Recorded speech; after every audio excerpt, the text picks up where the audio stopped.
you go to fight for democracy? Hong Kong has been fighting for democracy since the 1980s. Now, I will now cover two things: why Hong Kong was leased to Britain until the 1997 handover, and two, what it spells for Hong Kong's democratic future. Now, let me start off with asking you another question. As an American, how important is free speech and democracy to you?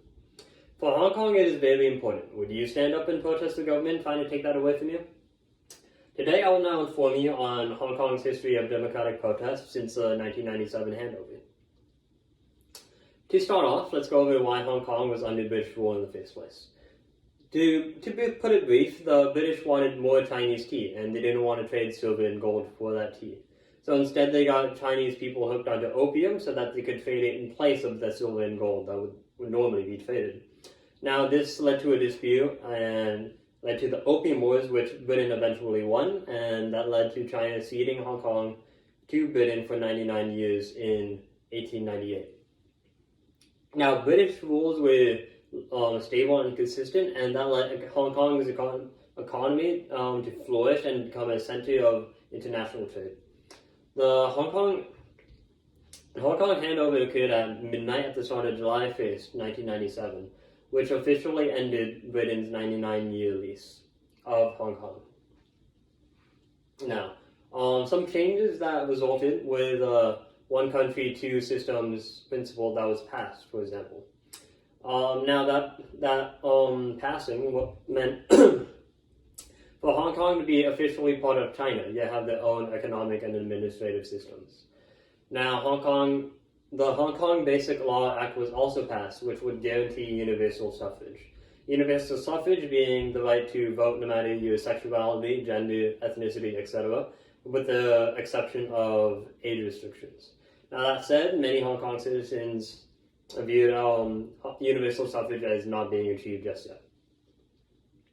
Now, in a survey conducted by the Chinese University of Hong Kong in July 2016, 40% of those 15 to 24 years of age supported Hong Kong becoming an independent country.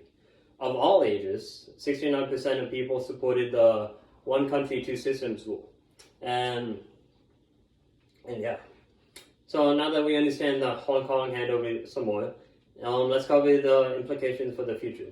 So many Hong Kongers worried about civil rights and democracy under Chinese rule. Many fought against and protested bills that would erode the one country, two systems bill put in place. And many still view universal suffrage as not being achieved, leading to countless protests. Now these protests, now since the handover, there had been annual protests on July 1st fighting against, fighting for democracy and against the Chinese government. For example, on June 16, 2019, the Anti-Extradition Law Amendment Bill movement protest happened. It was a protest containing 2 million people, where participants fought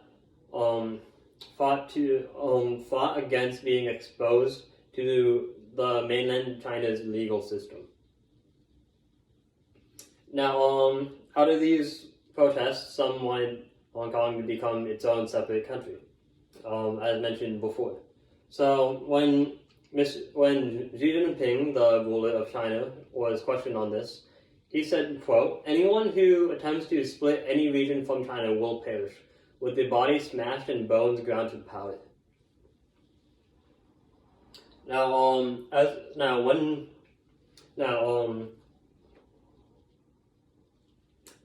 When one person died, Professor Paul, when some people died during the protests, Professor Paul Sao-Fai, head of the Center of Suicide Research and Prevention at the University of Hong Kong, reported that 158 people reached out for emotional help on the online platform Open Up in more than 4 hours after the man's death, more than 10 times the number of calls that would come in during the same period on the same day, in a later day.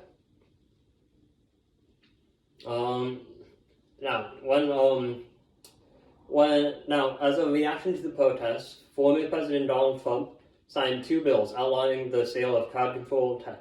So, for example, that could be tear gas, rubber bullets, etc. So when asked on that, he said, "I signed these bills out of respect for President Xi Jinping.